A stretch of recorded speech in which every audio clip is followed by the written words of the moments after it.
নমস্কার, দেখছেন কলকাতা টিভি। আমি সুচন্দ্রিমা। শুরু করছি বাংলা বলছে। চাকরিহারারা দিশেহারা হয়ে রাস্তায় বসে আছে। এদিকে হাইকোর্টের নির্দেশকে চ্যালেঞ্জ জানিয়ে সুপ্রিম কোর্টে রাজ্য সরকার। সুপ্রিম কোর্টে এসএসসি প্যানেল বাতিলের নির্দেশ কলকাতা হাইকোর্টের। কপালে চিন্তার ভাঁজ চাকরিহারাদের। এরপর কি? আদালতের রায়ের পর উঠে আসছে অনেক প্রশ্ন। সুপ্রিম কোর্টের দ্বারস্থ হয়েছে রাজ্য এবং এসএসসি। আপাতত ঝুলেই রইল 19,000 চাকরিহারাদের ভবিষ্যৎ। হাইকোর্টে এসএসসির চাকরি বাতিলের রায়। দিশেহারা চাকরিহারারা। এক রায়ে 26,000 চাকরি বাতিল। চাকরিহারা প্রায় 19,000। আদালতের রায়ে যা যা প্রশ্ন। এসএসসি পরীক্ষায় জালিয়াতির জন্য দোষীদের চিহ্নিত করার উপায় কি? দোষীদের শাস্তির পর যোগ্যরা কি চাকরি ফিরে পাবেন? সম্পূর্ণ প্যানেল বাতিল। তাহলে কি ফের পরীক্ষার সামনে পড়তে হবে চাকরিহারাদের? পুরনো ওএমআর শিটের মাধ্যমেই কি ফের নতুন করে মূল্যায়ন? প্রশ্ন উঠছে আরো। এত শিক্ষকের চাকরি গেলে স্কুলগুলো চলবে কিভাবে? কিভাবে হবে সরকারি স্কুলের পঠন পাঠন? কোন ডিপার্টমেন্ট কিভাবে চাকরি দেয় সেটা সেই ডিপার্টমেন্টের ব্যাপার। আমি ইন্টারফেয়ার করি না। এই 26,000 ছেলে মেয়ে যাবে কোথায়?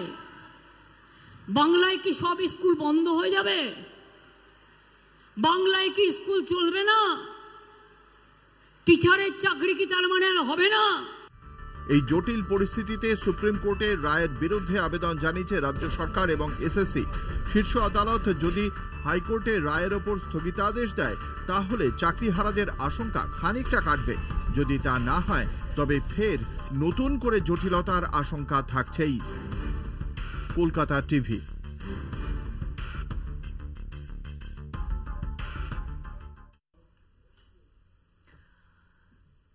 দেশ জুড়ে চলছে সাধারণ নির্বাচন, অর্থাৎ লোকসভা নির্বাচনের প্রথম দফা থেকে দ্বিতীয় দফার মাঝে এ রাজ্যে অন্তত এই যে চাকরিহারারা যাদের ভবিষ্যৎ নিয়ে চিন্তিত প্রত্যেকটি মানুষ, তারা ভাবছে এবার এদের কি হবে। 19,000 চাকরিহারাদের ভবিষ্যৎ আপাতত ঝুলে রইল। রাজ্য সরকার, এসএসসি কমিশন তারা সুপ্রিম কোর্টের দ্বারস্থ।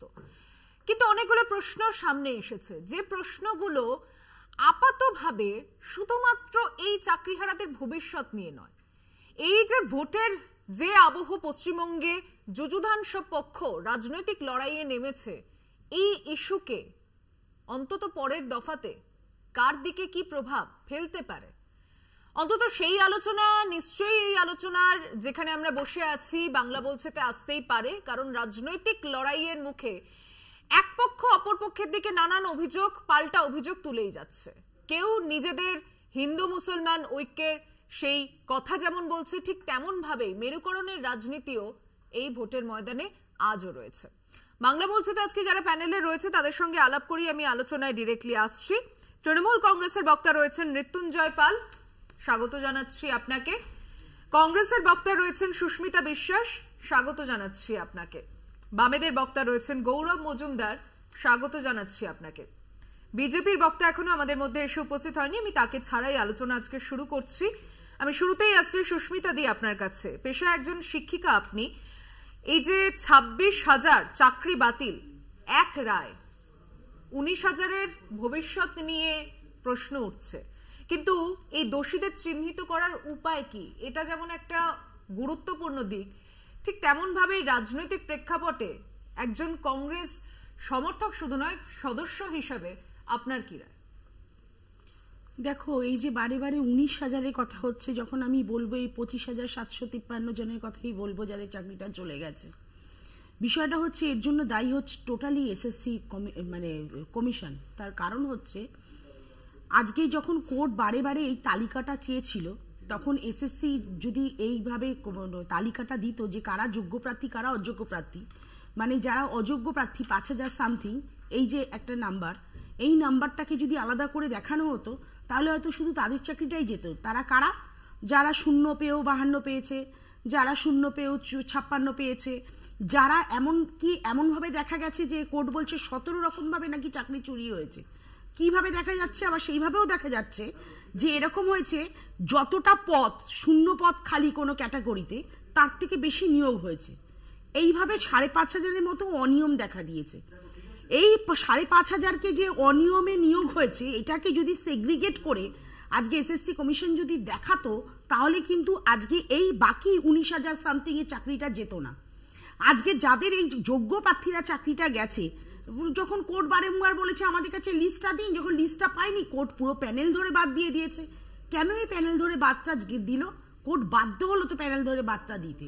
কিন্তু কোর্টের এই রায়কে মুখ্যমন্ত্রী যখন চ্যালেঞ্জ করছেন এবং তিনি বিজেপির পার্টি অফিসের সাথে আইনি ব্যবস্থার এবং এই আদালতের তুলনা টেনে নিয়ে আসছেন, আমার খুব অদ্ভুত লাগছে। আজকে আইনি ব্যবস্থা এবং এই আদালতের ভূমিকাটা সত্যি একটা প্রশ্নবোধক চিহ্নের মধ্যে পড়ে গেছে। তার কারণ হচ্ছে রিপাবলিক অফ ইন্ডিয়ার 3টে উইংসের মধ্যে একটা স্ট্রং উইংস হচ্ছে মানে জুডিশিয়ারি। সেই জুডিশিয়ারি কিন্তু আজকে বিপন্ন, কারণ আজকে কিন্তু আইনের দ্বারস্থ হয় মানুষ বিপদে পড়ে। লোকে বলে ঠিক আছে, শেষ পর্যন্ত বলে কোর্টে দেখে নেব। সেই কোর্টের কাছে মানুষ বিচারের জন্য যায়, সেই জায়গাটা যদি কোনো পক্ষপাত দুষ্ট হয়ে পড়ে তাহলে কিন্তু খুব মুশকিল। আর এই ধরনের বক্তব্যও কিন্তু গণতন্ত্রের জন্য একটা বিরাট বড় থ্রেট আমার মনে হয়। সেই জায়গায় দাঁড়িয়ে আমি এটা মনে করি আজকে যেই ছেলে মেয়েগুলো রাস্তায় বসে আছে দিনের পর দিন, আজকে 1154 দিন কি 55 দিন এরকম রানিং হবে, আজকে তারা কিন্তু শীত বর্ষা গ্রীষ্ম 42 ডিগ্রি টেম্পারেচারে মানুষ ঘরে থাকতে পারছে না, রাস্তায় ওরা এইভাবে এই দাবদাহের মধ্যে তাপপ্রবাহের মধ্যে বসে আছে। সমস্ত উৎসবগুলোতে ওরা রাস্তায় বসে আদৌ কি এটা চাকরি পাবে? আমি গ্যারান্টি দিয়ে এখানে বলতে পারি এই ছেলে মেয়েগুলো আদৌ চাকরি পাবে কিনা এটা একটা বিরাট প্রশ্নবোধক চিহ্নের মধ্যে। তার উপরে এতগুলো ছেলে মেয়ের চাকরি চলে গেল, তারা বেনিয়মেই ঢুকেছে, কিন্তু তারাও তো তাদের বাবা মার বাড়ি ঘর দোর সব বিক্রি বাট্টা করে দিয়ে তারা আজকে এই চাকরিটা পেয়েছে।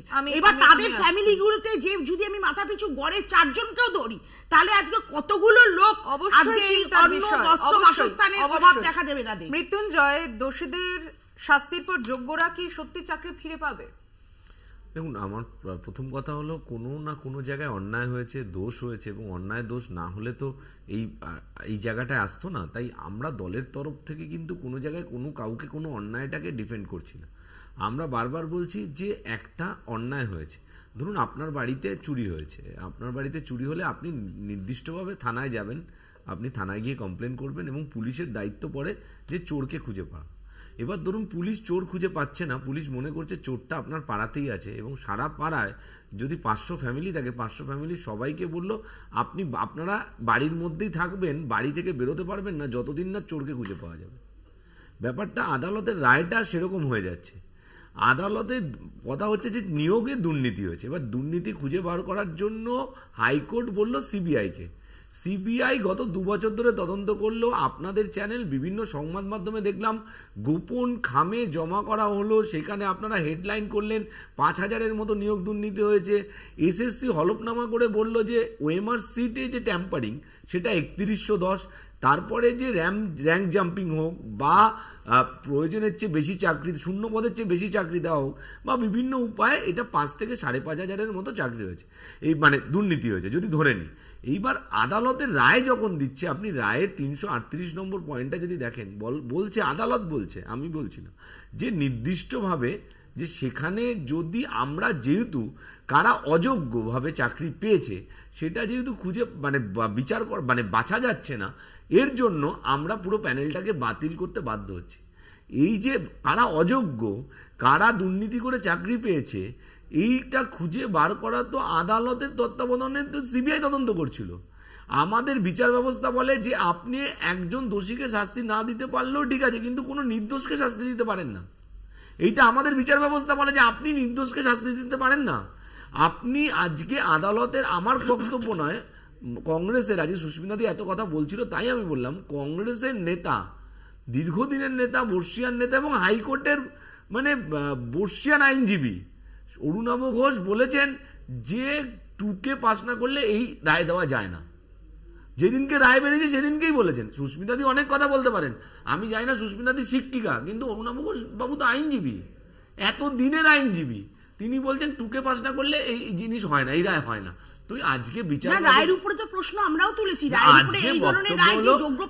আমার বক্তব্য হলো যে 26,000 যোগ্য মানে প্রার্থীর বক্তব্য শোনা হলো না, কোনো কিছু মানে মানে বিচার সবার পক্ষে, সব পক্ষ বক্তব্য শোনাটা আদালতের কাছে কাজ। আসছি একটা ছোট্ট বিরতির সময় হয়েছে, বিরতি নিয়ে ফিরছি আবারও বাংলা বলছেতে, সঙ্গে থাকবেন। ফিরে এলাম বিরতির পর, দেখছেন বাংলা বলছে, আমি সুচন্দ্রিমা রয়েছে আপনার সঙ্গে। আমাদের মধ্যে বিজেপির বক্তা এসে হাজির হয়েছেন প্রসেনজিৎ ঘোষ, স্বাগত জানাচ্ছি আপনাকে। আমি আসছি আপনার কাছে, আমি গৌরবের কাছে আগে আসছি। আলোচনা চলছিল এবং খুব স্বাভাবিকভাবেই 2016 এসএসসি প্যানেল বাতিলের দায় তবে কার, এই বিষয়টা তো খুবই গুরুত্বপূর্ণ। গৌরবের কি বলার আছে? প্যানেলের বাতিলের দায় পশ্চিমবঙ্গ সরকারের। পশ্চিমবঙ্গ সরকারের যিনি প্রধান, যিনি মুখ্যমন্ত্রী, তার দলের ক্যাবিনেটের সিদ্ধান্ত তো এই সুপার নিউমেরিক পোস্ট, এই চুরি ভাগ নিয়ে যারা চাকরি করেছেন, যারা ভাগ পেয়েছেন, সুপার নিউমেরিক পোস্ট, এই ক্যাবিনেট সিদ্ধান্ত নিয়েছে সরকার, তার দায় তাকে তো নিতে হবে।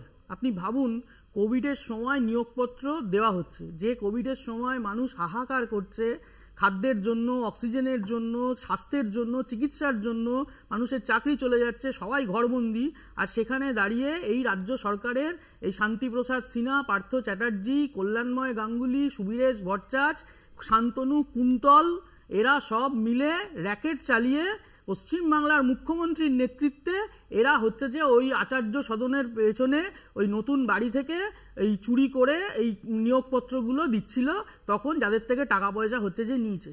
পশ্চিমবাংলার সরকার আজকে বলছে যে যোগ্য প্রার্থীর কথা।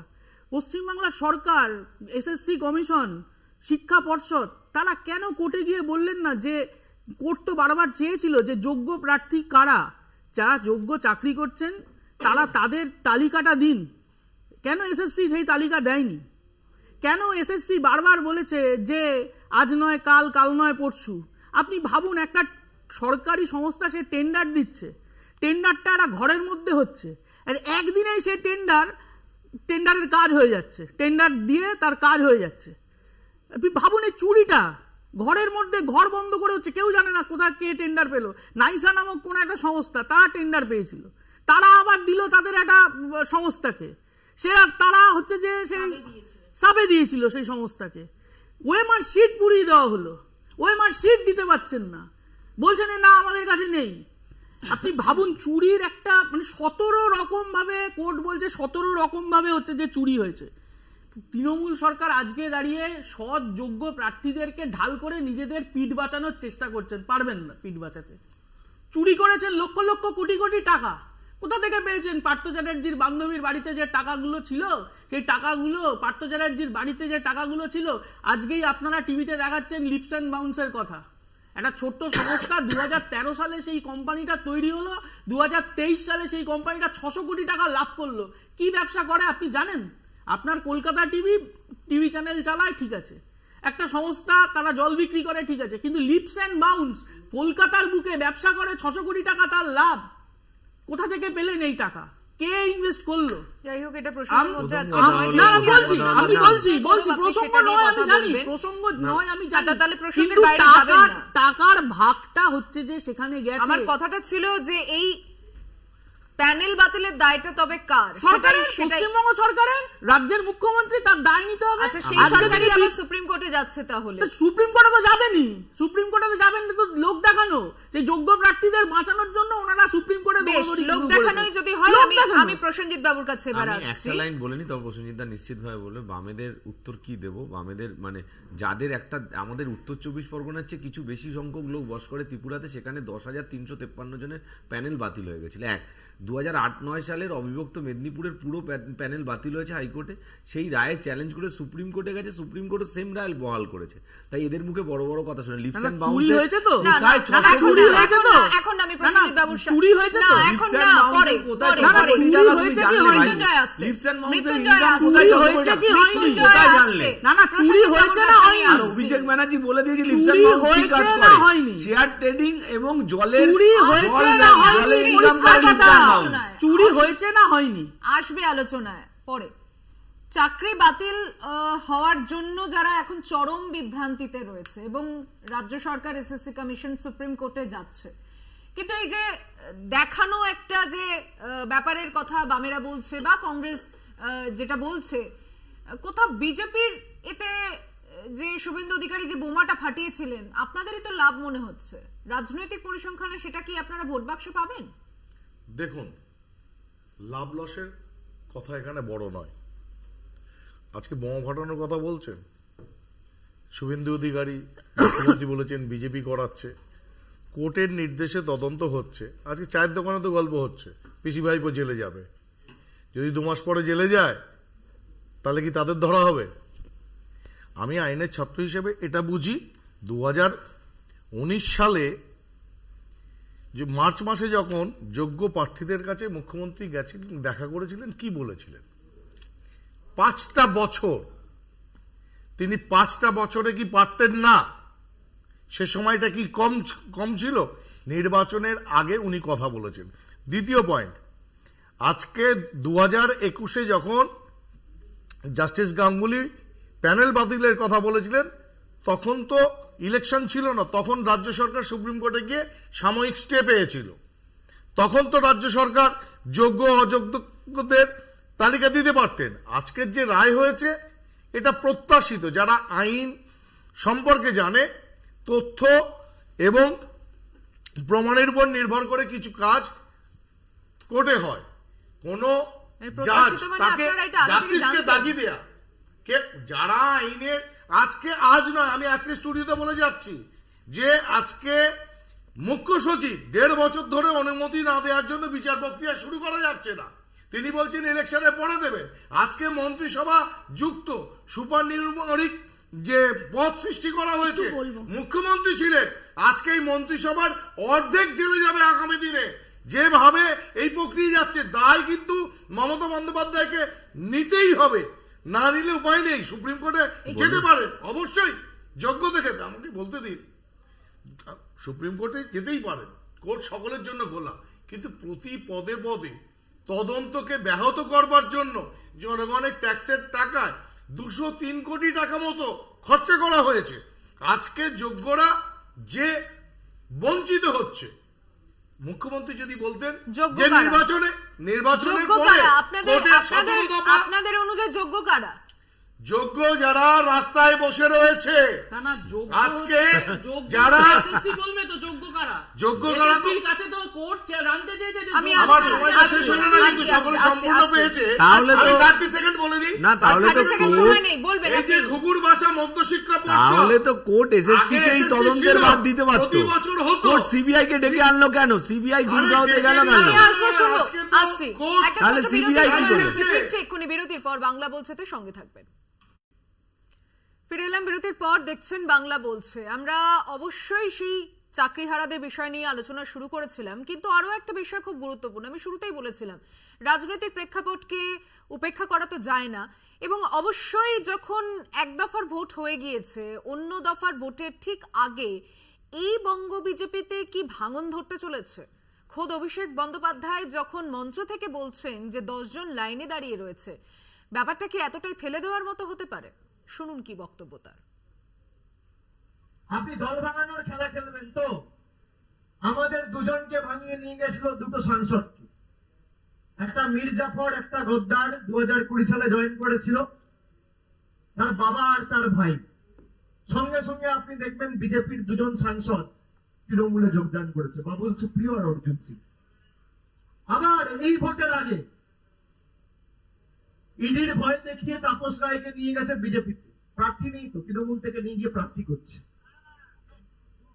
আমি সঙ্গে সঙ্গে 48 ঘন্টার মধ্যে ওদের আরেকজন এমএলএকে ভাঙিয়ে তৃণমূলে নিয়ে এসেছি। এখনো 10 জন লাইনে আছে। ঠিক টাইমে দরজা খুলবো, এই দলটাকে উঠিয়ে দেবো বাংলা থেকে, আমি কথা দিয়ে যাচ্ছি, আপনারা ঐক্যবদ্ধ থাকুন, উঠিয়ে দেবো। আমি প্রত্যেককেই একবার করে বলার সুযোগ পেয়েছি, আমি তাই এবার শুরু করছি প্রসেনজিৎ বাবুকে দিয়ে। দেখুন, ভাইপোর কথাকে কেউ গুরুত্ব দেয় না। এই যে যোগ্য প্রার্থীরা শান্তিনিকেতনে গিয়ে মিটিং করলেন, ডেডলাইন বেঁধে দিয়েছিলেন ফেব্রুয়ারির 1st উইক, হয়নি সেটা। উনি যখন প্রার্থীদের নাম তালিকা প্রকাশ করলেন, বহিরাগতদের কথা বলে, গুজরাটের বহিরাগতদের কথা বলে ঠিক 1 মিনিটে, সেটা যদি একবার চালান বুঝতে পারবেন, সেই গুজরাটেরই প্রার্থীর নাম অ্যানাউন্স করেছেন। আর আজকে এই যে জয়েনিং এর ব্যাপার বলছেন, বলুক, কিন্তু এটাও তো বলবেন মমতা বন্দ্যোপাধ্যায়, রাজীব বন্দ্যোপাধ্যায় যখন বিজেপিতে ছিল তার সম্পর্কে বন সহায়কের ব্যাপারটা অনেক কিছু বলেছিল, দুর্নীতি। এই এখনো যেমন কোর্টে তিনি প্রমাণ দিচ্ছেন না, তদন্ত করাচ্ছেন না, একদিন এটাও কিন্তু ফাঁস লাগবে, এটাও কিন্তু তৃণমূলের ফাঁস লাগবে। আর ভাইপোর জন্য কালীঘাটের কাকুর যে সাহেব, তাকে যে কেউ টাচ করতে পারবে না, সে শিশু বিভাগেই হোক 40 দিন আটকে রাখুক, আর যেভাবেই হোক, কণ্ঠস্বর ফরেন্সিকের থেকে রিপোর্ট চলে এসছে, আগামী দিনে কোর্টে আসবে। আর ভাইপোর কোনোভাবে নিস্তার নেই, কারণ 100 দিনের টাকার জন্য ঘরের উঠোনে বিক্ষোভ দেখিয়েছিলেন রাজ্যপালের সামনে, বলেছিলেন লাগাতার বিক্ষোভ দেখাবো, কিচ্ছু করতে পারেনি। এখানে মনোজ পথ এবং অন্তরাচার্য বসেছিলেন শৈলেশ কুমার সিংহর সঙ্গে। মৃত্যুঞ্জয়, ইটের জবাব কি পাটকেলে হবে? না, ইটের জবাব, প্রথম কথা হলো ভারতীয় জনতা পার্টি পশ্চিমবঙ্গে যারা যে রাজনৈতিক দল, সবাই তো আমরা বাংলার জন্য ভালো করতে চাই। ভারতীয় জনতা পার্টি একটা বাংলা বিরোধী রাজনৈতিক দল, যারা বাংলার 100 দিনের কাজের টাকা আটকে রাখে, আবাস যোজনার কাজের টাকা আটকে রাখে। সবচেয়ে বড় কথা, বাংলার প্রাপ্য টাকা দেয় না, প্রায় 1,70,000 কোটি টাকা বাংলা থেকে টাকা তুলে নিয়ে যাচ্ছে। দ্বিতীয় কথা হলো জলপাইগুড়িতে, বিভ্রান্তিমূলক কথা, 1,70,000 টাকা ডেটা দেখাতে পারবেন না। বলিনি আপনার বেলায়, ঠিক আছে, ভুলভাল বলছেন। কথা হলো যে বাংলায় দাঁড়িয়ে এই রাজনৈতিক দলটা ভারতীয় জনতা পার্টি করলেও কোনো মানে তারা করতে পারবে না। কিন্তু এদের থেকে তাহলে লোক এলে নেবেই বা কেন? না, আমার কথা হলো যে দরজা খুলবেই বা কেন? না, পরিষ্কার কথা, কেন খুলবে আমি বলি, যারা রাজনীতি করে ওই বলে না সৎসঙ্গে স্বর্গবাস, রানাঘাটে ক্যান্ডিডেট হলো বলছেন, তাহলে উনি বলেনি, ওনার বলার অনেক ইচ্ছে। আমি পরের বক্তার কাছে বলছি সৎসঙ্গে স্বর্গবাস, অসৎসঙ্গে নরকবাস। আমরা বলছি যে রাজনীতি করতে হলে উন্নয়নে সামিল হতে হবে। তৃণমূল কংগ্রেসটা করবে, ভারতীয় জনতা পার্টি কেন করতে যাবে?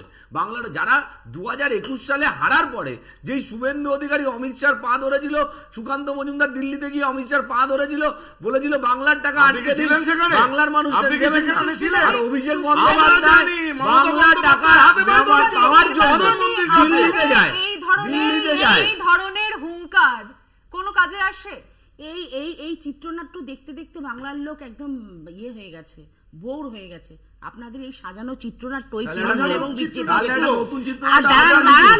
দাঁড়ান, আপনাদের কারোর সময় বলিনি। বিষয়টা হচ্ছে অভিষেক বন্দ্যোপাধ্যায় নিজে যে বলছেন, অভিষেক বন্দ্যোপাধ্যায় ডায়মন্ড হারবারে ক্যান্ডিডেট হয়েছে, ডায়মন্ড হারবারে তাদের এগেনস্টে বিজেপি এতদিন ধরে অপেক্ষা করে করে যে ক্যান্ডিডেটটা দিল, তাতে বোঝা যাচ্ছে না অভিষেক বন্দ্যোপাধ্যায়কে বিজেপি নিজেই ওয়াক ওভার দিয়ে দিল। তা অভিষেক বন্দ্যোপাধ্যায় আগামী দিনে একনাথ শিন্ডে হবে না অজিত পাওয়ার হবে, সেটা তো বোঝা যাচ্ছে না। সে আবার দল তুলবে কি, আমি ব্যাপারটা বুঝতে পারছি না। আর সবচেয়ে বড় কথা হচ্ছে অভিষেক বন্দ্যোপাধ্যায় এবং দিদিমণি, আমি কিন্তু আমার বলার সময় ডিস্টার্ব করলে কাউকে বলতে দেবো না। অভিষেক বন্দ্যোপাধ্যায় এবং দিদিমণি, মানে ওনার পিসিমণি, তারা যে বারংবার বলছে যে কংগ্রেসকে একটি ভোটও দেবেন না, বামকে একটি ভোটও দেবেন না, এরা হচ্ছে বিজেপির সঙ্গে থাকে। বিজেপির সঙ্গে কংগ্রেস কোনোদিনও ঘর করেনি। দিদিমণি, আপনি ঘর করেছিলেন বিজেপির সাথে, এবং আপনি বিজেপি সেই সময় মন্ত্রিত্বও নিয়েছিলেন, আপনি বাংলার বুকে বিজেপিকে হাত ধরে ঢুকিয়েছিলেন। তা সুতরাং আপনি সেই দিনটাকে মনে করে অন্তত মনে করবেন যে কংগ্রেস কোনোদিন বিজেপির সাথে ঘর করেনি। তাই আপনি যা বলছেন, যেই দিকে আঙ্গুলটা তুলছেন বাম কংগ্রেসের দিকে, তার কারণটা হচ্ছে আপনারা বিজেপিকে তিনি সাফ করে দেবেন, এতে কংগ্রেস বা বামেদের কি না? উনি বারংবার বাম কংগ্রেসকে অ্যাটাক করছে। আমরা শোনালাম ওনার বক্তব্যের মধ্যে, উনি বলছেন যে বিজেপিকে সাফ করবেন, তাহলে রাজনৈতিক ফায়দা আপনাদের বা বামেদের হবে না? বিজেপিকে সাফ করবে অবশ্যই, যদি পারে। আমি তো সাধুবাদ জানাবো ওনাকে, উনি বিরাট কিছু বলে ফেলেছেন, কিন্তু উনি যা বলে ফেলেছেন ওনার কাজের সাথে সেটা কি মিল আছে? আর উনি আগামী দিনে শ্রীঘরে থাকবে না শ্রীঘরের বাইরে থাকবে সেটা বোঝা যাচ্ছে না। গৌরব, আগামী দিনে সিন্ধ হবে কিনা তা বোঝা যাচ্ছে না। উনি আবার কি দল তুলবেন? বাংলা থেকে বিজেপি নিশ্চিহ্ন হয়ে গেলে এই যে হুঁশিয়ারি, এই যে বলছে ওনাকে মারার এই কি করেছিল, আবার নতুনের দিকে একটা মোড় ঘোরানোর জন্য এভরিডে নতুন নতুন চিত্রনাট্য। সেটা হচ্ছে যে এক্ষুনি তৃণমূলের যিনি প্রতিনিধি তিনি বললেন সৎস্বর্গে স্বর্গবাস, অসৎস্বর্গে সর্বনাশ। না, অসৎস্বর্গে ওই যাই হোক, আমি সৎ আর অসৎ কাকে কিভাবে ভাগ করব? যে মুকুটমণি অধিকারী 7 দিন আগে জামাতে চোর লিখে হচ্ছে যে রাস্তায় মিছিল করছে, সেই মুকুটমণি হচ্ছে যে ওই শান্তিনিকেতনের গিয়ে উত্তরীয় পড়ছে তৃণমূলের। এখন অভিষেক বাবু ওখানে দাঁড়িয়ে বলছেন যে কি 12টা বিধায়ক না কাকে কাকে সব নিয়ে নেবে, 10টা। এখন অভিষেক বাবু বলছেন, বলতে পারেন, কিন্তু কথাটা হচ্ছে অভিষেক বাবুরা যে প্রার্থী তালিকা ঘোষণা করেছেন সেখানে তো বিজেপির 5টা এমএলএ আছে। তারা কি বিজেপি থেকে বা এমএলএ সিট থেকে পদত্যাগ করে তৃণমূলে যোগদান করেছেন? করেননি। আসলে অভিষেক বাবু এসব আইওয়াশ করবার জন্য বলছেন। আপনি দেখবেন সকালবেলা যে বিজেপি, রাত্রিবেলা সে তৃণমূল, আবার রাত্রিবেলা যে তৃণমূল, সকালবেলা সে বিজেপি। পরিষ্কার প্রমাণ হচ্ছে অর্জুন সিং। শুভেন্দু অধিকারী বলেছেন যে অর্জুন সিং হচ্ছে যে একমাত্র দুজন ভোট দিয়েছেন ওই রাষ্ট্রপতি নির্বাচনে, তার মধ্যে একজন হচ্ছে অর্জুন সিং। আবার মমতা বন্দ্যোপাধ্যায় বলেছেন শিলিগুড়িতে বসে যে অর্জুন তো বিজেপিই করে, তাহলে অর্জুন যদি বিজেপি করে তাহলে তৃণমূলে যোগদান করলেন কেন? আসলে হচ্ছে যে আপনি তৃণমূল বিজেপিকে আলাদা করতে পারবেন না, কারণ তৃণমূল বিজেপি একে অপরের পরিপূরক, একে অপরের সঙ্গে সমঝোতা রেখেই চলছে। রাজীব বন্দ্যোপাধ্যায় থেকে শুরু করে এই অভিযোগগুলো একের পর এক কল্যাণী বিপ্লব আমার বলতে বলেছে অ্যাঙ্কার বলতে বলেছে হাত দেখিয়ে, শেষ হয়নি। অ্যাঙ্কারকে বলো, অ্যাঙ্কার আমার 3বার বলতে বলেছে হাত দেখিয়ে। কি মুশকিল, কি মুশকিল। আমাকে আমার পরিষ্কার কথা হলো যে রাজনীতিটা সংখ্যাতত্ত্বের খেলা।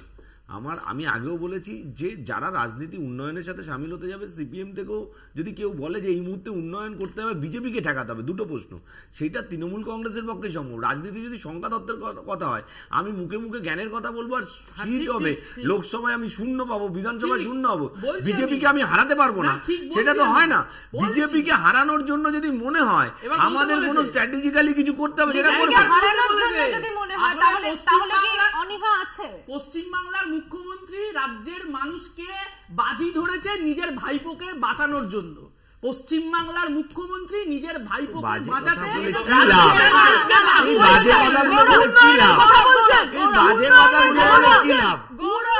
যারা এই কথাগুলো বলবে আর বিজেপিকে আমরা হারাবো। আমি তো আমার কথাটা আগেই বলে দিয়েছি যে সকালবেলা বিজেপি, সে রাত্রেবেলা কৃষ্ণ কল্যাণী থেকে শুরু করে তোমরা একা লড়াই করে 30-এর উপরে পেতে, তাহলে তো কোনো অসুবিধা ছিল না। আমাকে বলতে বলেছে, আমি একটা তথ্য তুলে ধরি। এই বাংলা বিরোধী বিজেপি বললেন, মানে তৃণমূলের প্রতিনিধি, আপনারা কি জানেন যে যতগুলি সার্ভে হয়েছে, মানে ওপিনিয়ন পোলের সমস্ত সার্ভেতে প্রধানমন্ত্রী হিসেবে কাকে চান? বাংলার মানুষরা বলেছে 61%, মোদিজি 26% বলেছে রাহুল গান্ধী, আর মমতা বন্দ্যোপাধ্যায় যার নাকি প্রধানমন্ত্রী হওয়ার মতো যোগ্যতা রয়েছে, তাকে বাংলাতেই থার্ড পজিশনে থাকতে হচ্ছে 19% হিসাবে। এই বাস্তব সত্যটাকে স্বীকার করুন, কারণ দিল্লির ভোট, এটা সাধারণ লোকসভার নির্বাচন, সেখানে আপনাদের শিল্পনীতি কি, আপনাদের রাজ্যনীতি কি? সাধারণ নির্বাচন, তাহলে আপনারা কেন তৃণমূলের সাথে লড়াই করছেন? বলেনি কিন্তু সারা ভারতবর্ষে কিসের তৃণমূল কোন জায়গায় আছে? আজকে এই বাংলাতে তো কেন্দ্রীয় কংগ্রেস মনে করে না এই বাংলার কংগ্রেসকে আসল কংগ্রেস, তারা তো মনে করে তৃণমূলকে। রাহুল গান্ধী তো মমতা বন্দ্যোপাধ্যায়কে পাশে বসিয়েছে এখন। আজকে আপনার সময় বলিনি, আমাকে বলতে দিন। আরো একটা কথা বলি যে আজকের উন্নয়ন, রেলের অভূতপূর্ব উন্নয়ন থেকে শুরু করে ভারতমালার যে প্রজেক্ট, আজকে বিক্রি শুরু করেছিল,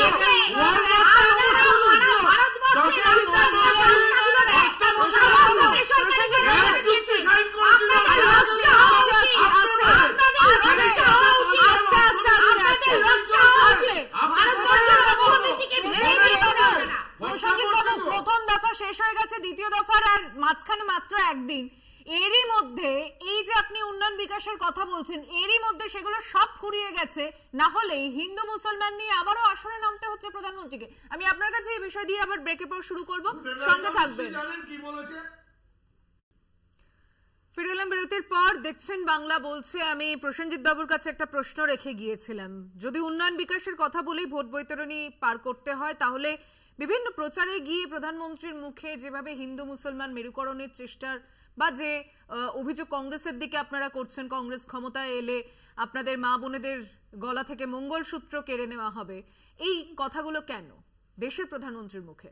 একদম কর্ণাটকে যে ঘটনা ঘটেছে, কংগ্রেসের এক কাউন্সিলর, সেই কাউন্সিলরের মেয়ে নেহা সম্ভবত নাম, যদিও বলা উচিত না এখানে, সরি মাফ করবেন, তো তাকে যেভাবে হত্যা করা হয়েছে তার বিরুদ্ধে কংগ্রেস এখনো তাদের অবস্থান ক্লিয়ার করেনি।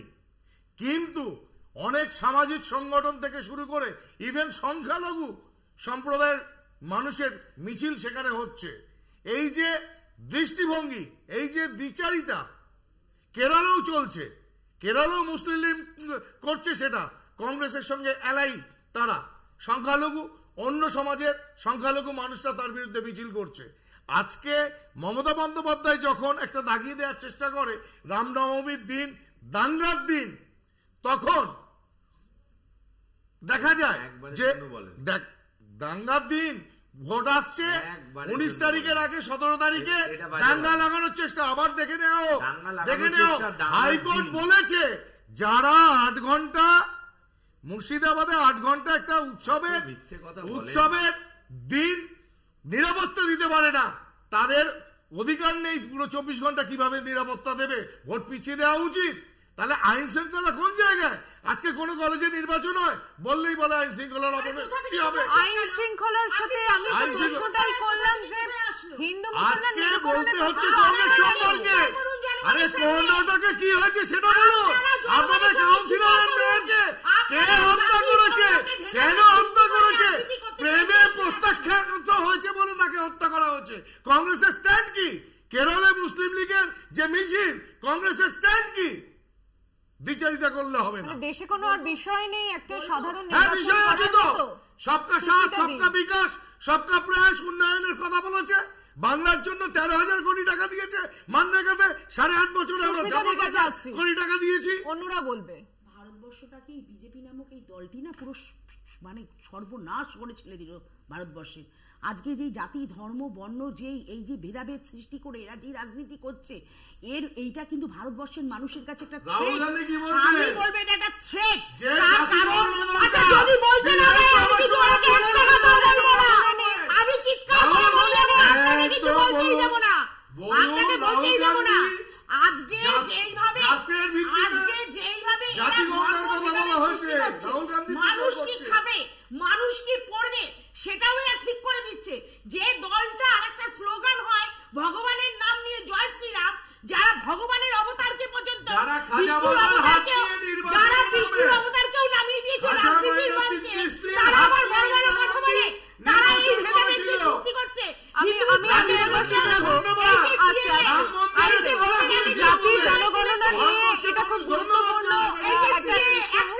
যেখানে নির্বাচনী প্রচারে গিয়ে আমি আসছি এক সেকেন্ড, নির্বাচনী প্রচারে গিয়ে রাহুল গান্ধীর মুখে এই এক্সট্রার কথা, অর্থাৎ ক্ষমতায় এলে তারা জাতি জনগণনার বিষয়টাকে কিভাবে জোর দিয়ে দেখছেন, একবার শোনাবো তার বক্তব্যটা।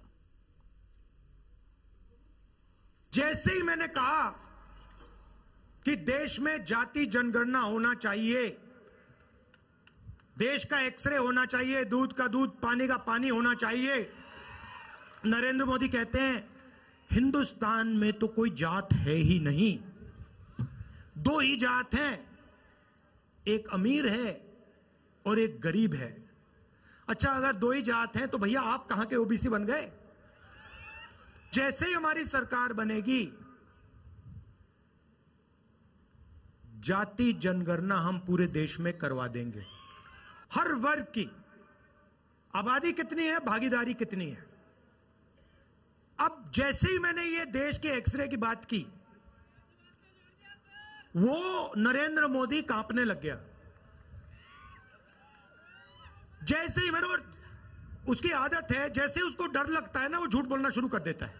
जैसे ही उसको डर लगता है वो कभी पाकिस्तान की बात करेगा, कभी चाइना की बात करेगा, तो एक के बाद एक, एक के बाद एक, एक के बाद एक झूठ बोल रहा है, मगर इस बार नहीं निकल पाएगा।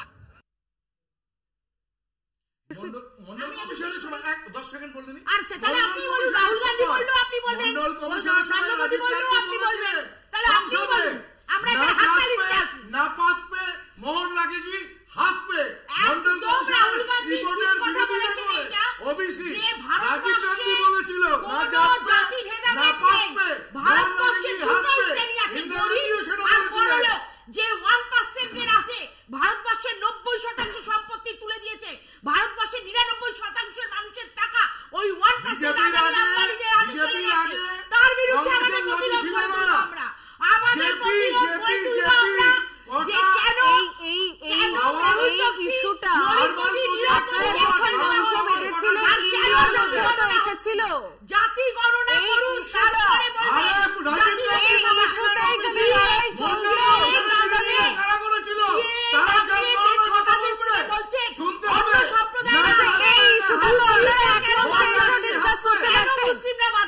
সুস্মিতা দি এক যাত্রাতে পৃথক ফল হয় না, আস্তে আস্তে এক যাত্রা পৃথক ফল করে কার লাভ হচ্ছে? আপনারা এই ইস্যুটা তো ইন্ডিয়ার মঞ্চে আলোচনার মধ্যে এনেছিলেন, সেখান থেকে যে বিচ্ছিন্ন হয়ে গেলেন এটা তো লড়ার জন্য একটা শক্তিশালী জায়গা হতে পারতো।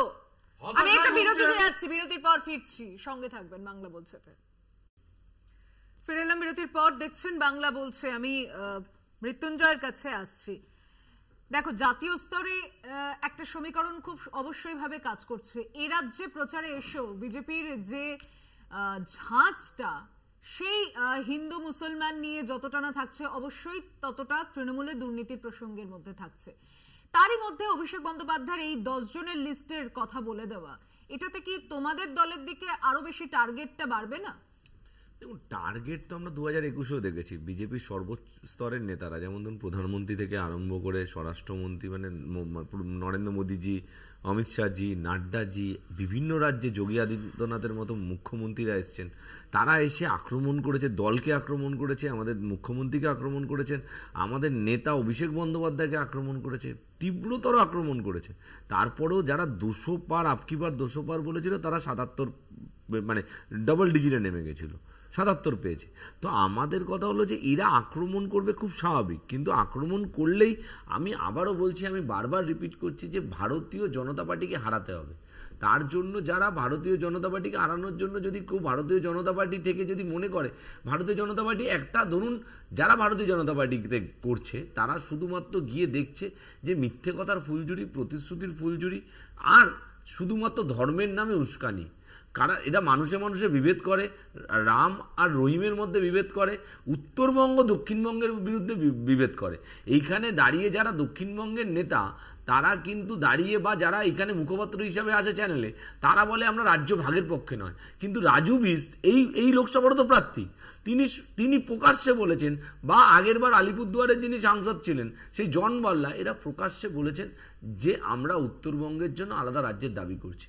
তার মানে আপনি ভাবুন, একটা দল যারা বিভেদের রাজনীতি করে, তাদের ক্ষেত্রে তাদের সাথে কেউ থাকবে না। সেখানে দাঁড়িয়ে যদি, আর মানে সিপিএম কংগ্রেস যাই বলুক, আমরা সংখ্যাতত্ত্বে বিচার করি, রাজনীতিরা তাতে যদি বিজেপিকে দুর্বল করে যদি এখানে শূন্য করা যায় বাম কংগ্রেসের মতো, তাহলে অন্তত ভবিষ্যতে, বাম কংগ্রেস তো লড়ে আসতে পারছে না সামনে, লড়াইটা হয়তো আমাদের সাথে সিপিএম কংগ্রেসের হবে, সেটা অনেক ভালো লড়াই, পরিষ্কার। কারণ ইস্যুভিত্তিক লড়াই হবে সমস্ত কিছু। সিপিএম আমাদের মানুষকে খুন করেছে, কিন্তু ভোটের অধিকার প্রয়োগ করতে দেয়নি। কিন্তু সিপিএম আর তৃণমূলের বিরুদ্ধে কখনো ধর্মের নিয়ে রাজনীতি হয়নি, এটাও তো ঠিক, এটা আমরা অস্বীকার করতে পারি না। সিপিএম আমাদের কর্মীদের খুন করেছে, এটা ঠিক। রাজনৈতিক মত প্রকাশ করতে দেয়নি, কিন্তু তারা উন্নয়ন করেনি, রাস্তাঘাটের অবস্থা ছিল না, চাকরি ছিল না, কলকারখানা বন্ধ করে দিয়েছে। ইস্যুভিত্তিক লড়াই হোক, কিন্তু কখনো সেটা ধর্মের এবং বিভেদের রাজনীতি যাতে না হয়, আমার এটাই বক্তব্য। আমি গৌরবের কাছে আবার একটু ন্যাশনালের ভিত্তিতেই আসছি। দিল্লিতে দোস্তি, কেরালায় কুস্তি, ওয়ায়নারে পরশুদিন ভোট রয়েছে। অ্যানি রাজাও প্রচার করছেন, রাহুল গান্ধীও সেখানে প্রচার করছে। আপনারা দুজনেই বিজেপির বিরুদ্ধে বলছেন, কিন্তু এখানে এসে তৃণমূলের দিকে যেভাবে, এই রাজ্যের কথা যদি বলি, কোথাও ইকুয়েশনটা দিল্লি আর কেরালার মধ্যে এতটাই আলাদা হয়ে যাচ্ছে না? পরবর্তীতে ইন্ডিয়া জোট যদি না কংগ্রেস তাতে কোনো রকম মত পাল্টায়, তাহলে তখন এই দিনগুলো একটু বুমেরাং হবে না? কোনো বুমেরাঙের তো কোনো ব্যাপার নেই। গণতান্ত্রিক ব্যবস্থায়, মাল্টিপার্টি সিস্টেমে যে যেখানে যার শক্তি সেখানে সে লড়াই করবে। এ তো ইন্ডিয়া মঞ্চের প্রথম মিটিংয়েরই সিদ্ধান্ত, এখানে তো আলাদা কিছু না। ওখানে কংগ্রেসের সঙ্গে আমাদের বামপন্থীদের লড়াই হচ্ছে। আমাদের মূল কথা হচ্ছে বিজেপিকে পরাস্ত করতে হবে। ওখানে বিজেপি কোথায়? ওখানে বিজেপি ঘৃণার রাজনীতি প্রত্যেক দিন ছড়ানোর চেষ্টা করছেন। আপনি ভাবুন, নরেন্দ্র মোদী পশ্চিমবাংলায় এসে হচ্ছে যে বেশি করে পশ্চিমবাংলায় আসছেন, যত না বিভিন্ন দেশের বিভিন্ন জায়গায় যাচ্ছেন। ঘৃণা ছড়ানো হচ্ছে বিভিন্ন জায়গায়। নরেন্দ্র মোদী গতকাল না তার আগের দিন তিনি খাদ্যাভ্যাস, পরিবার পরিজন, মন্দির মসজিদ, এই সব রাজনীতির কথা উনি হচ্ছে যে বলেছেন। এখানে বিজেপির প্রতিনিধি বলছেন যে সবকা সাথ সবকা বিকাশ। 2014 সালের পর থেকে 2024 সাল পর্যন্ত আমি বিজেপির প্রতিনিধির কাছে প্রশ্ন করতে চাই যে নরেন্দ্র মোদী দেশের উন্নয়নের জন্য একটা কারখানার উদ্বোধন করেছেন, যেখানে 1000 মানুষের চাকরি হয়েছে। একটা কারখানার কথা বলুন, দেশের উন্নয়ন কোথায়? আমরা দেখছি 1947 সালের পর দেশ জুড়ে ভুকা মানুষের সংখ্যা সর্বাধিক। আমরা দেখছি দেশ জুড়ে বেকারত্বের সংখ্যা সর্বাধিক। নির্মলা সীতারামনের হাজবেন্ড তিনি বলছেন যে সব থেকে বড় কেলেঙ্কারি হচ্ছে ইলেকট্রাল বন্ড। নরেন্দ্র মোদী একটা কথাও বলছেন না, উল্টে ইলেকট্রাল বন্ডকে আইনি স্বীকৃতি দিচ্ছেন। তিনি বলছেন কেন টাকা নেব না, আসলে টাকা নিয়ে তিনি বিষ ছড়াচ্ছেন সারা দেশ জুড়ে। উনি বলছিলেন যে কি না নরেন্দ্র মোদী উন্নয়ন করেছেন। আমরা বলছি যে কাশ্মীরে তো আপনি বলেছিলেন যে 370 ধারা লাগু করার পর কাশ্মীরে শান্তি ফিরে আসবে। আজকের দিন পর্যন্ত কাশ্মীরে পা রাখার সাহস দেখালেন না, কাশ্মীরে নির্বাচনও করলেন না। আজকের দিনে মণিপুরের অবস্থা কি? মণিপুরে আগুন জ্বলছে, নরেন্দ্র মোদী অমিত শাহরা যেতে সাহস পান না। অমিত শাহরা পশ্চিমবাংলায় যত না বেশি আসেন মণিপুরে যান না, কারণ পশ্চিমবাংলায় আসলে তিনি জানেন যে তার স্বাভাবিক পরিবেশ, তার স্বাভাবিক মিত্র। আমরা বলিনি ন্যাচারাল অ্যালাই, মমতা বন্দ্যোপাধ্যায় বলেছেন, আমরা বলিনি যে বিজেপি তাদের ন্যাচারাল অ্যালাই। তার কাছে এই নরেন্দ্র মোদী বিজেপি টিজেপি না, তার কাছে আরএসএস ভালো, মমতা বন্দ্যোপাধ্যায় বলেছেন।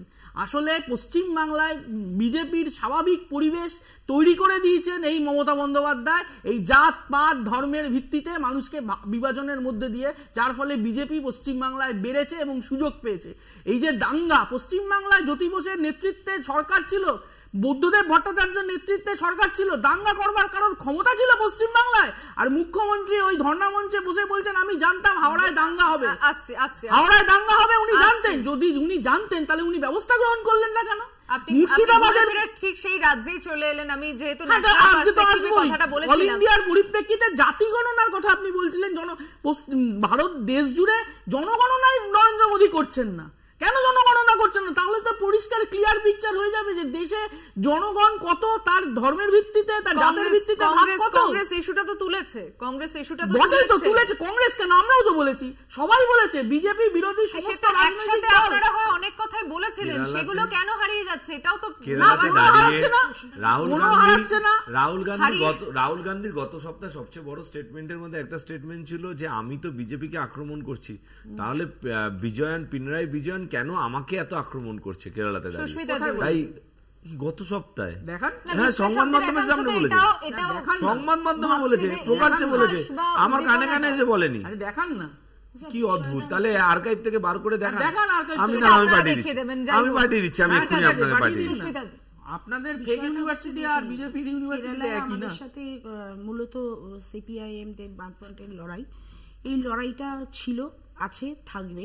এই লড়াইটা কোনো সময় মানে এইটাকে বাদ দিয়ে একটা নতুন সমীকরণ ওখানে তৈরি করা কোনোভাবে সম্ভব না। আপনারা এ রাজ্যে যখন তৃণমূল আর বিজেপির সমীকরণ নিয়ে কথা বলছেন, এটা তাহলে আপনাদের নিজেদের সমীকরণ নয়? না, দেখুন, আপনি যদি এই কথাটা বলেন, আমরা বারংবার বলে এসেছি এই বিজেপি নামক যে জাতি ধর্ম ভেদাভেদের দ্বারা যে রাজনীতিটা করছে এই দলটা, এর বিরুদ্ধে লড়ার জন্য যারা যারা এর বিপক্ষে থাকবে সেই দলগুলোর সাথেই আমরা অ্যালায়েন্স করতে রাজি, আমরা তাদের হাত ধরতে রাজি।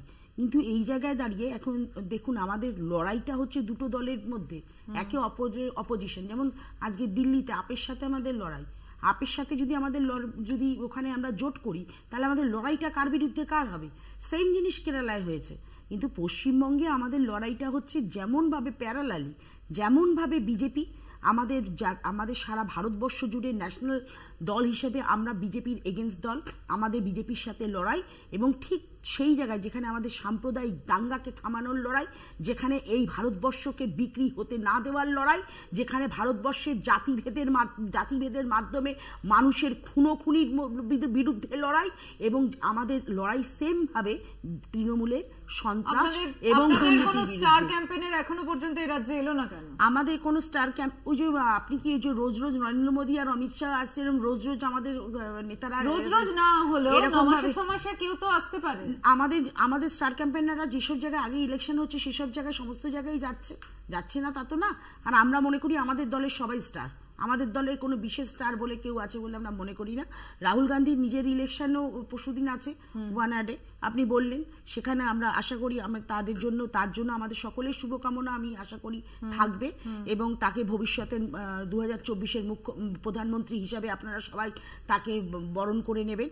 এবং সবচেয়ে বড় কথা হচ্ছে আজকে এই কথাগুলো আসছে না, এই যে বিজেপি যে কথাগুলো বলছে, মানুষ কি খাবে, মানুষ কি পড়বে, সেটাও যদি ওরা ঠিক করে দেয়, এবং সবচেয়ে বড় কথা হচ্ছে সেইটা নিয়ে আজকে এই যে মঙ্গলসূত্রের কথাটা প্রধানমন্ত্রী তুলে নিয়ে এসছে, কি ভয়ানক ভারতবর্ষের মহিলাদের কাছে এইটা তাদের একটা এয়শ্রীর একটা চিহ্ন।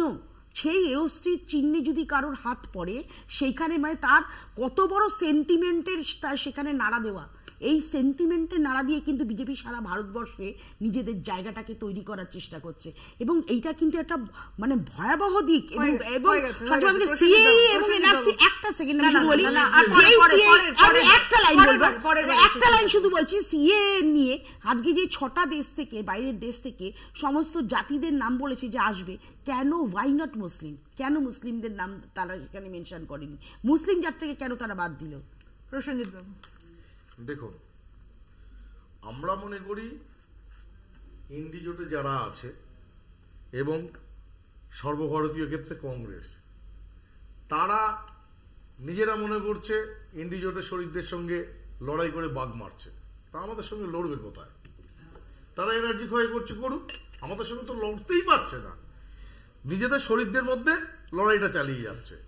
আর তৃণমূলের বন্ধু বললে টার্গেট, আরে টার্গেট তো মমতা বন্দ্যোপাধ্যায় করেছিল, হয় এবার নয় নেবার।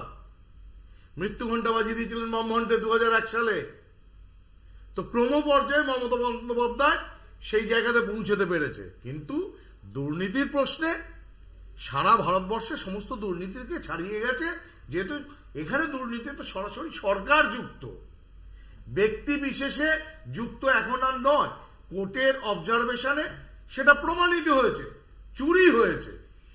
অনেক সময় তৃণমূলের মুখপাত্ররা বলেন, আরে মার্ডার হয়েছে, সত্যি মার্ডার ওয়েপন্স পাওয়া যায়নি বলে মার্ডারের মামলাটা বন্ধ করে দিতে হবে, সেটা কখনো হয় না। আর আরেকটা কথা আমি বলি, এই যে উত্তরবঙ্গ দক্ষিণবঙ্গের কথা বলছে, কেন এত যদি উন্নয়ন করেন উত্তরবঙ্গের কতবার ওনারা সিট পাননি কেন? তার কারণ কি? উত্তরবঙ্গকে বঞ্চনা করা হয়েছে। বিজেপি কিন্তু উত্তরবঙ্গ দক্ষিণবঙ্গ মিলিয়ে সিট পেয়েছিল, 18টা সিট। তাহলে বিজেপি দার্জিলিং সিটে পরপর কেন সংসদের প্রার্থীকে বদল করতে হলো তাদের? সেটা দলীয় অভ্যন্তরীণ ব্যাপার, দলীয় অভ্যন্তরীণ ব্যাপার নয়। আপনি সত্যি কথাটা বলুন, আপনি বলবেন না? তাহলে আমাকে বলুন, আমি বলতে দিন, প্রশ্ন করা হয়ে গেছে। আজকে উত্তরবঙ্গের সব থেকে বেশি ধাপ্পাবাজি যেটা মমতা বন্দ্যোপাধ্যায় করেছে, লেপচা ভোট, থাপা ভোট, বিভিন্ন জনজাতির নামে একটা ভোট করেছে।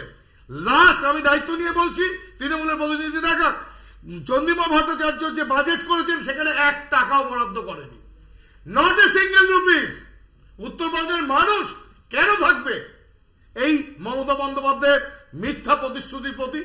আজকে গোর্খা ল্যান্ডের সঙ্গে যে জিটিএ উত্তর দেবো না, আচ্ছা বলুন, যে সমস্যাগুলো দেখা দিয়েছে, যে একটা মধ্যমগ্রামের অফিসার মারা গেল, বিমল গুরুং, তার বিরুদ্ধে এত কেস, যখন তৃণমূলে চলে আসে কেস হয়ে যায়। আজকে তো অর্জুন সিং বলেছিলেন আমাকে বিজেপির সর্বভারতীয় এক নেতার বাড়িতে নেমন্তন্ন খেতে সেই যোগ দিয়ে 3 মিনিট করে বলেছেন। আপনারা যদি মনে করেন যে হ্যাঁ বিজেপিকে একটু কম বললে সুবিধা হয়, আপনারা বলুন। আমি একটা ছোট বিরতিতে যাচ্ছি, বিরতির পর ফিরে এসে শুনবো। আর বেশি সময় যদিও নেই, সঙ্গে থাকবেন বাংলা বলছেতে। ফিরে এলাম বিরতির পর, দেখছেন বাংলা বলছে। আর একদম অল্প সময় আমি 4 জনের কাছে আজকে একদম সংক্ষিপ্তভাবে আলোচনা শেষ করতে রিকোয়েস্ট করব। শুরু করেছিলাম এসএসসি দিয়ে, চাকরিহারাদের ভবিষ্যৎ ঝুলে রয়েছে। সেই আবহেই দ্বিতীয় দফার ভোট সামনে, এবং প্রথম দফার ভোট শেষ হয়ে যাওয়ার পর কোথাও শুধুমাত্র রাজ্য নয়, জাতীয় স্তরে কংগ্রেস বনাম বিজেপির যে লড়াই, সেখানে এক পক্ষ আরেক পক্ষকে এই হিন্দু মুসলমান মেরুকরণের দিক দিয়ে যদি নির্বাচনের ইস্যু ঠিক করে দেয়, তাহলে বাদবাকি দফাগুলোতে আমরা কি কি শুনতে পারবো আর কি কি দেখতে পারবো নির্বাচনের দিনগুলিতে? আমি একেবারে গৌরবকে দিয়ে শুরু করছি, শেষ করবে। সেটা হচ্ছে যত নির্বাচন এগোবে দেখবেন নরেন্দ্র মোদী বিষ ছড়ানোর পরিমাণ বেড়ে যাবে। উনি এখন শুরু করেছেন হিন্দু মুসলমান ভাগ নিয়ে, আরো চলে যাবে অন্য জায়গায়, কারণ ওনার হাতে কোনো ইস্যু নেই, ওনার কথা বলার মতন কোনো জায়গা নেই। দেশ জুড়ে যেভাবে বেকারত্ব, যেভাবে না খেতে পাওয়া মানুষের সংখ্যা, যেভাবে দুর্নীতি বাড়ছে, নরেন্দ্র মোদী চুপ করে বসে রয়েছেন। তার বিরুদ্ধে মানুষ যেভাবে জাগছে, যেভাবে মানুষ রাস্তায় নামছে বিভিন্ন রাজ্যের বিভিন্ন জায়গায়, সেখানে দাঁড়িয়ে নরেন্দ্র মোদী আগাম আঁচ পেয়েছেন এবং তার জন্যই তিনি এইসব ঘৃণার ভাষণ, বিদ্বেষ ছড়ানোর ভাষণ তিনি শুরু করেছেন। ভারতবর্ষের মানুষকে জিজ্ঞাসা করবে, মা তুমি খেতে পাচ্ছ, মা তুমি পড়তে পাচ্ছ, মা তোমার বাসস্থান মাথার উপর ছাদটা আছে, নাকি জিজ্ঞাসা করবে তুমি খ্রিস্টান না তুমি হিন্দু না তুমি মুসলমান? এই জায়গাটা এসে দাঁড়িয়ে গেছি আমরা। আজকে শিল্প নেই ভারতবর্ষে, আজকে 45 বছরের মধ্যে বেকারত্বের সংখ্যা সবচেয়ে বেশি, আমরা হাঙ্গার ইন্ডেক্সে 111তম দেশ, আমাদের দেশের মুদ্রাস্ফীতির হার এমন পর্যায়ে বেড়েছে, আজকে আমাদের টাকার মূল্য পড়তে পড়তে এমন জায়গায় গেছে, আজকে বৈদেশিক যেই আমাদের মুদ্রা বিনিময় সেইটা আমাদের কোন জায়গায় গিয়ে দাঁড়িয়েছে, আমাদের অর্থনৈতিক কাঠামো পুরোপুরি ভেঙে পড়েছে। আজকে সেই জায়গায় দাঁড়িয়ে আমাদের রাষ্ট্রায়ত্ত সংস্থাগুলোকে সমস্ত বিক্রি করে দিচ্ছে একের পর এক, আজকে আদানি আম্বানিদের হাতে সমস্ত সম্পত্তি তুলে দিচ্ছে। আজকে মণিপুর এখনো জ্বলছে, এখনো মণিপুর জ্বলন্ত, 370 ধারা বিলোপ করেও জম্মু কাশ্মীরকে ঠান্ডা করতে পারিনি এখনো। তাহলে আজকে আমাদের সাধারণ এই নির্বাচন, যেটা লোকসভা নির্বাচন, এই লোকসভা নির্বাচনের এজেন্ডা কি? লোকসভা নির্বাচনের এজেন্ডা হিন্দু আর মুসলিম, নাকি এই এতগুলো যে কথাগুলো বললাম সেইগুলো হচ্ছে এজেন্ডা? বিজেপি, আমরা সব রাজনৈতিক দলই জানি যে ভারতীয় জনতা পার্টি তাদের ঘোষিত এজেন্ডা যে আজকে দেবশ্রী মানে যে সাংসদ তিনি দাঁড়িয়েন, উনি বলেছেন যে আমরা রাম নিয়ে রাজনীতি করব, সেইটা তো ওনাদের ঘোষিত ব্যাপার, কর্মসূচির মতো এই ব্যাপারটা যে আমরা রাম নিয়ে রাজনীতি করবো, সেইটার পাল্টাটা আজকে যারা বিজেপি বিরোধী রাজনৈতিক দলগুলো, যেমন পশ্চিমবঙ্গের ক্ষেত্রে তৃণমূল কংগ্রেস, এটা আমাদের ঠিক করতে হবে যে আমাদের কর্মসূচি থাকবে একদিকে বিজেপির ধর্মীয় মেরুকরণ আর একদিকে অন্ন বস্ত্র বাসস্থান, তার সাথে রান্নার গ্যাসের দাম 1000 টাকা, তার সাথে পেট্রোলের দাম 100 টাকা, ডিজেলের দাম 95 টাকা। এই জিনিসগুলোকে মানুষের কাছে পৌঁছে দিতে হবে। যারা 2 কোটি চাকরি দেবে বলেছিল, 10 বছরে 20 কোটি চাকরি হয়, তারা কত টাকা চাকরি দিতে পেরেছে, এই ইস্যুগুলো মানুষের সামনে আমরা নিয়ে যাচ্ছি। একদিকে উন্নয়ন আর একদিকে অনুন্নয়ন। দেখুন, উন্নয়নের কথা বলতে গেলে একদম প্রান্তিক মানুষ যারা, তাদেরকে 25 কোটি মানুষকে দারিদ্র্য সীমার থেকে উঠিয়ে নিয়ে আসা হয়েছে। কোন প্রকল্পের মাধ্যমে? আমাকে বলতে কোন প্রকল্পের মাধ্যমে একটু আমি বলছি, সেলফ হেল্প গ্রুপের লাখাপতি দিদি হয়েছে, সেলফ হেল্প গ্রুপকে প্রচন্ড গুরুত্ব দেওয়া হয়েছে। আরে আই ডিডন্ট ইন্টারাপ্ট ইউ। আপনারা বলেছেন গাড়ি শিল্পে 40% বাজার তৈরি হয়েছে, গাড়ি তৈরি করছে যারা, সেখানে কর্মসংস্থান হয়েছে।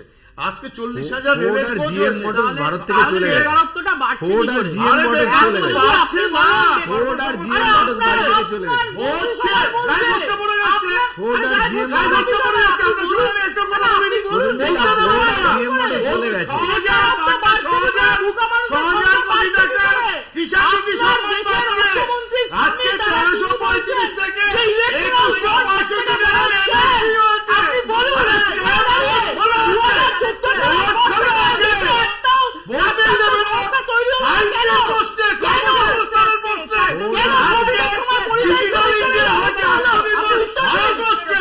আজকে 150 রাত দিন 7